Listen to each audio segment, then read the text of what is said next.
evening, wherever you are in the world. Thank you for joining me for this week's edition of the SMIE Consulting Midweek Roundup. It's Wednesday, June 5th, 2024, and we'll be answering 3 questions this week that we've been hearing from international educators, most specifically coming from last week's NAFSA conference in New Orleans that brought together over 8,300 international educators from all over the globe. So we are in recovery mode and scrambling to answer all the emails that have popped in our inboxes while we were away, as well as following up with all the dozens and dozens of contacts that we made over the week that was New Orleans. I'm sure my experience is very similar to yours in that the week itself was an exhausting week, but also one of the most professionally rewarding weeks of the calendar year, every year, because of the opportunities to reconnect with colleagues and forge new alliances and renew old acquaintances and really take steps forward as an institution, hopefully, and in growing our knowledge base, growing our connections, growing our practical steps that we're going to be taking in the next few months to improve what we're doing on campus to better internationalize our campus, better provide for our students, and provide a better overall approach to international education. So we'll all have these lofty goals after an important week like NAFSA, and we're going to get into these 3 questions today. And like we do each week, the questions we ask on Wednesdays come from our newsletter that comes out on Mondays. And that newsletter is called All the SMIE News Fit to Share. And in case you're wondering, SMIE stands for Social Media and International Education Consulting. So the newsletter on Monday covers top social media stories, top international education stories, often where those overlap in terms of webinars, data points, blog posts, anything that is digital that you need to know about and put on your calendars for upcoming events to attend, data reports to download, survey results to analyze. All of that's going to be covered in there. We also do a global roundup in that newsletter that covers what's happening in other demographics around the world, other major destination markets, I should say, as well as source markets where there may be particular issues that are push and pull factors that are affecting the students' desire to leave their country for study elsewhere. But the newsletter really is focused around providing perspective for all my colleagues in the field. We have 2 versions of the newsletter, one of which you can subscribe to through our website at smieconsulting.org/subscribe. And you can scroll down, hit the subscribe button, and add your information and be added to the weekly distribution list for that newsletter. It comes out 9 a.m. Eastern Time through email. And if you prefer to get your international ed news through LinkedIn, we have a LinkedIn version as well. Between the 2 of them, we now have almost 1,950 subscribers. So I'm very excited about the impact that the Roundup is having, as well as the newsletter, on our colleagues in the field as providing a resource for them, a quick digestible newsletter on Mondays that kind of breaks down the top stories of the past week. And then on Wednesdays, we go more in depth into some of the themes we see congealing around those news stories. Now, let's get right into our question of the week. First question of the week is, do you know the entry points to U.S. higher education? And obviously, for international audiences, this is primarily those that come from abroad to start a bachelor's, associate, bachelor's degree, or master's degree, or doctoral program here in the United States. That's certainly a very common path to coming to the U.S. But is it the only path? No, there are multiple paths to entry through a number of different resources, paths through in-country resources, through English language programs, through high schools, through individual English language programs, high schools, boarding schools that attract international students in fairly large numbers each year. And what this that these entry points are is beyond the traditional pathways that you find, transfer pathways for international undergraduates who are studying at community colleges or through English language programs or through high schools. Those three resources alone count for over 180,000 students every year. In terms of high school students that are international students in U.S. high schools, international students in two-year community colleges, international students in English language programs in the United States. Those are significant numbers that are what we always like to call the low-hanging fruit. There are other pathways through partnerships, through dealing with refugees, dealing with other components of the international education milieu that we saw obviously in NAFSA last week, but certainly there are multiple entry points beyond just the traditional degree seeking from abroad direct to the United States. So the reason why I emphasize that, do you know the entry points? It's a slightly rhetorical question. You wouldn't be in the business if you didn't know what those were. But the fact of the matter is there was a book released last week, though we didn't have physical copies at NAFSA to hand out or to offer for sale. I had the honor of being one of the authors asked to contribute a chapter to this book. There's about 16 or 17 chapters, well over close to 300 pages, I think, in length. This book has been reviewed by several folks that I consider legends in the field that have written chapters on the different entry points and covering the different facets of international education. Just to give you some of the samplings of the promo pieces that we've seen for this book, it's been called a book for the ages, indispensable, much needed and evidence-based, truly a must-read, dynamic cartography, an illuminating roadmap, compelling book, and essential lens. So these are some of the endorsements that the book has received. Again, I was asked to write one chapter in that book, and I'll talk about that in a little bit. But the point of this book is really to be a very hands-on, practical resource for international educators at U.S. institutions, and I would consider it a must-read for staff that are engaged in international enrollment of any sort on campus. I'm going to be asking our senior vice provost to allow or to purchase at least the ebook versions for staff so that they can all get, who are engaged for this 7 or 8 staff across campus who are involved in the missions for international students, so they can understand what we're talking about. Certainly some of the leaders in the missions area, as well as people within our International Global Education Initiatives Unit at UNLV. So the book itself really is what I think we've been lacking, frankly. There are resources that come out every 3-4 years. NAFSA does a publication. There's some great articles here and there, but this is an excellent compendium of how to really go about identifying over 360,000 additional students that you might not have already thought about, how to broaden the student base cost effectively through unconventional thinking and new approaches to partnerships, marketing, and alumni management, how to form alliances, advocate effectively, and plan strategically, and prioritize ethics in what you do. And there's an entire section on tools as well in the book. So it's really one that I encourage my colleagues in the field who I know many of them are already contributors to the book.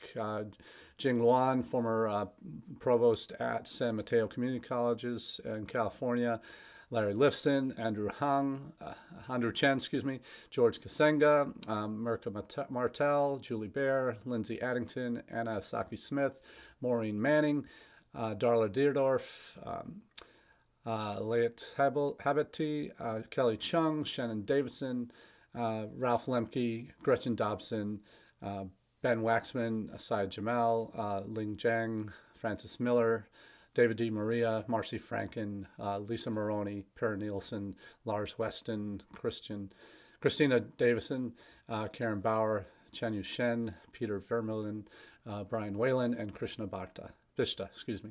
All of them were involved in the production of this book. I'm just happy to be amongst some of the leaders in our field who contributed a chapter, and really proud to be associated with this book. So please, if you have a need to provide tools to even senior leadership on your campus to understand the complexities involved with international education and perhaps the opportunities to expand what you're doing in international education circles for your students that you're trying to attract to your institution and broaden your base and diversify and all of that. These are some of the best articles or best chapters I've read on international enrollment management in my career. So I would strongly recommend purchasing it. There's in the links, one of the links I'm dropping in, there's two. One is to the payslip, Star Scholar Press, excuse me, and you can, it's called PayHip, not payslip. PayHip, I'm not getting any proceeds from this book. I just want to be clear on that. But it is Entry Points to U.S. Education, Accessing the Next Wave of Growth. So that's the full title of the book. So some great opportunities to educate your international education team, hopefully senior leadership as well, perhaps make it a staff retreat reading, whatever it might be. So that's what I will leave you with on the first question on do you understand the entry points to U.S. education? Truly a book that I'm very proud to be a part of, and hope that if you're wondering what my chapter is in that book, it's a compilation of your 6 Ps to strategic international enrollment management as a strategic approach to identifying the right partners, platforms, approaching it with peers and personalization in mind, but without proper perspective and planning, all of those plans would be for naught. But it really walks you through each of the 6 Ps and how they all come together to form really a sound philosophy based on 6 principles of how you should be approaching your strategic international enrollment management on campus. So that's the first question of the day. Let's move on to number 2. Does OPT work for most students? This is a topic that you always hear talked about in circles, particularly at NAFSA and kind of in higher ed circles as well, international higher ed circles. You wonder all the policies that countries have developed to provide pathways for students to work after graduation, the graduate route in England, the post-study work visa in work permit in Canada, similar work permissions in Australia, New Zealand, other countries, that there's always questions. Are students getting jobs in their field? Are students getting paid adequately for their work? How many that apply actually stay for work? So these are some of the questions that many of us ask, or as we look at our country's policies and our institutions' abilities to help them get appropriate work. That is something that we need to be laser focused on, because those results of are your students staying on for OPT, you can track that. You know that if you have an ISS office, you have to. If you have international students on your campus that manage the SEVIS database for your students, that data on their employers is found in SEVIS and can be tracked and can be certainly data mined for the kind of things that you need to know as whether OPT is working for most international students. And one of the things you hear in other countries is that, oh yeah, it's available. This 2-year work permission is available, or a year or 3 years depending on the country and the program. It's available, but students just aren't really taking advantage of it. Well, the sheer numbers would say that students have 3 options, right? When they finish a degree with you, they can apply for the OPT permission that they have available to them based on the degree that they did, either 1 to 3 years. If it's STEM, 3 years, up to 3 years. If it's not, then it's just the 1 year. They can do that after each degree level. So when they graduate, that's one option. The other is to go home. Maybe they've already got a commitment back home with a job waiting for them, or take over the family business, or whatever it might be. They may leave the United States. They may, and they could be leaving the United States to work in their home country or work in a third country. The third option is they could be going on for further study, unless they're obviously a doctoral student. Maybe they do postdoc fellowship stuff somewhere. But there are three basic buckets of students that you could be dealing with after graduation each year. So in a given year, you might have 500 students, 300 international students graduate in a year, let's say, for example, graduate and undergraduate combined. How many of those would go on for OPT? Our numbers in the last year, we've had about 260 international students. I think that's current international students that are on OPT. And then we have those that go home each year, those that go on for further study. So there are, again, three different buckets of the graduating students that are in that. So I would say probably out of every graduating class of undergrad and grad combined, we might have 300 students. I would say it's probably 120 or so will stay and apply for OPT, and the remaining will go on for further study or return home or to a third country for work. So does it work for most international students in the United States? And when it comes to OPT, what the numbers are we know how many international students are on OPT in the United States each year, because that data is collected at least through the Open Doors numbers. We don't really see that in the SEVIS by the numbers, because they don't separate out OPT as a separate category for international students in terms of how they notate them. But you see what within the Open Doors numbers, you see year-old data, of course. We don't know. Institutionally, you can get it because you know how many students graduated each year, how many go on OPT, and how many go home, or at least are no longer in the United States. That could be a number of different options after that. But having true data on survey results, on recent graduates, and whether they are actually working on OPT. Now, in TED, one of our favorite providers of quality data and reports on the topics that are important to us, has done a study over the last few months that found that out of almost 1,800 respondents, and these were students in key states. They looked at students in, I think it was New York, New York, Texas, California, and Kansas, I think. California, Texas, Kansas, and Massachusetts, so not New York. So it was conducted by 12 different institutions in those 4 states with about 1,800 respondents. That they were from 131 different countries. That 64% engaged with OPT or CPT while they were studying, and that the vast majority of them are still in the country. 83% of those surveyed who used OPT or CPT are now working in the country, in the United States.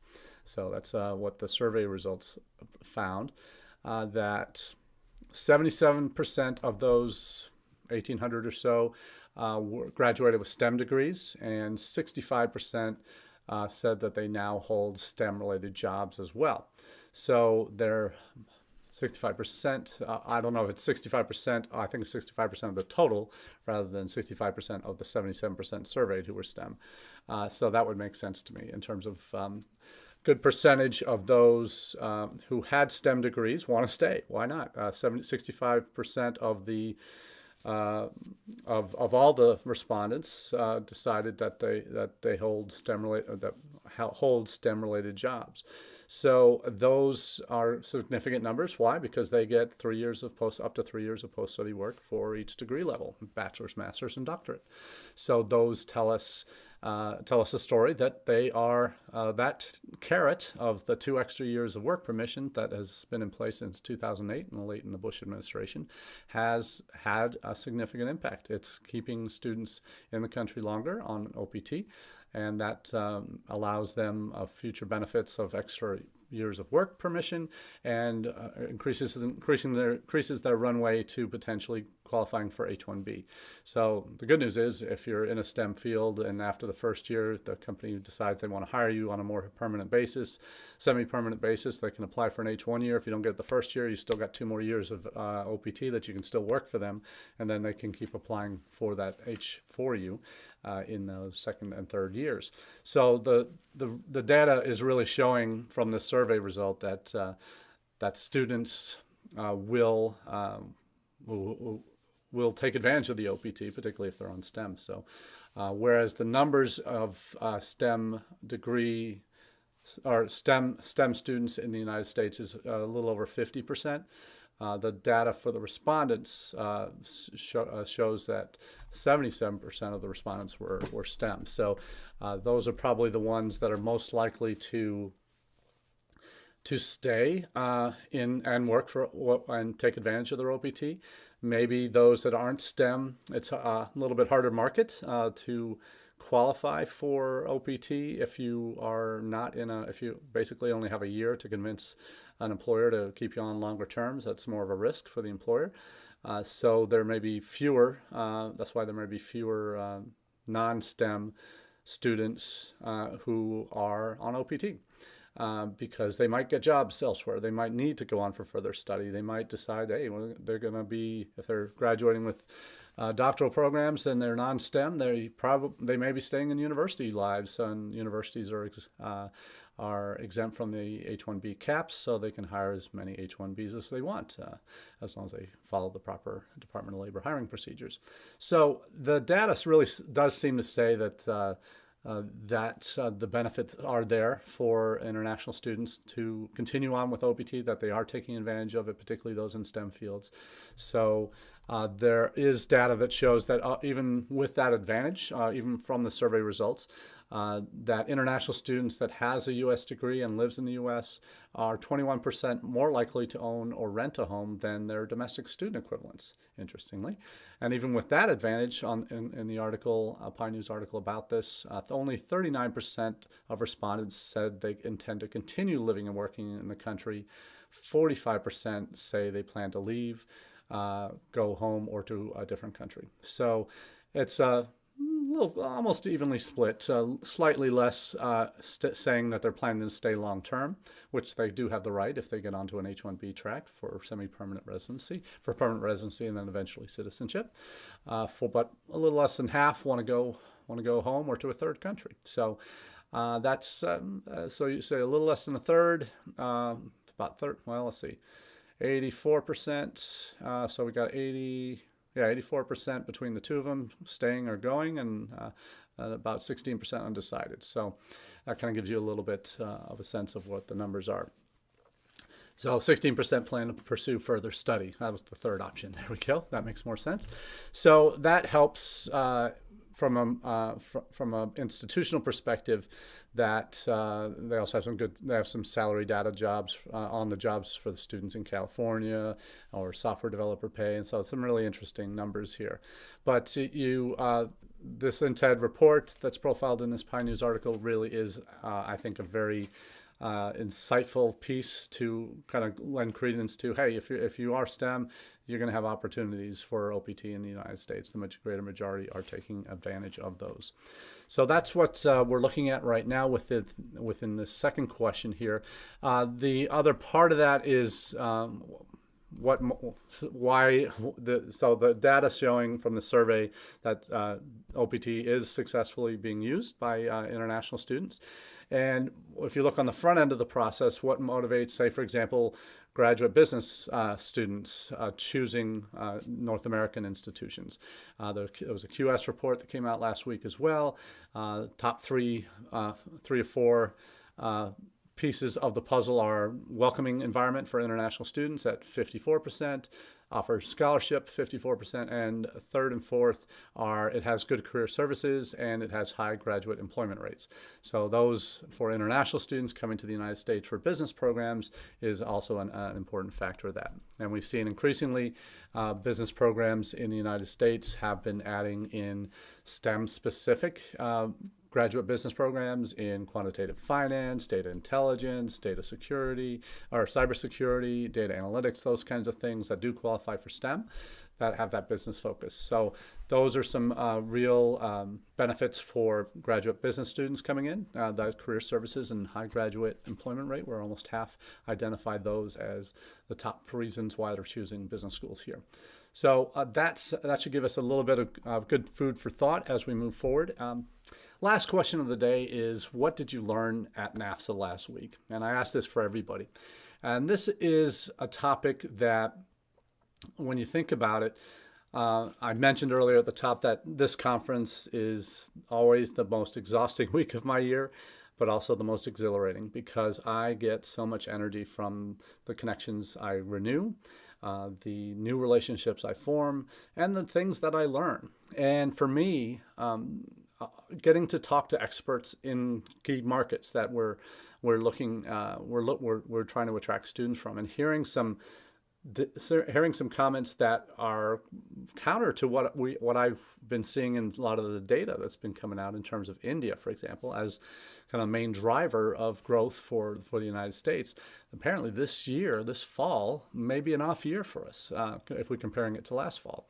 And the reasons for that are India, for anyone who's been there, knows that they are hypersensitive about anything to do with job market in the United States. If there are regulations coming in that might impact H-1B distribution, they know more about H-1B than I think we do in the United States, even in international ed circles. They have an awareness of the fluctuations in markets, and how, even though we think the UK market's down, we think that Australian market's down for vocational education. Sure, it is, and Canada's certainly down for vocational. That they're having to change. They're changing tacks, but you also know that we've attracted primarily master's and doctoral level students from India. About 25%, not even a quarter, I don't think, are from undergraduate sources from India. But we see now that Canada, the colleges there that we're really having to rely on vocational students from India to come in and kind of shortcut and try and get their way to work and residency. Those windows are closing for those kinds of students.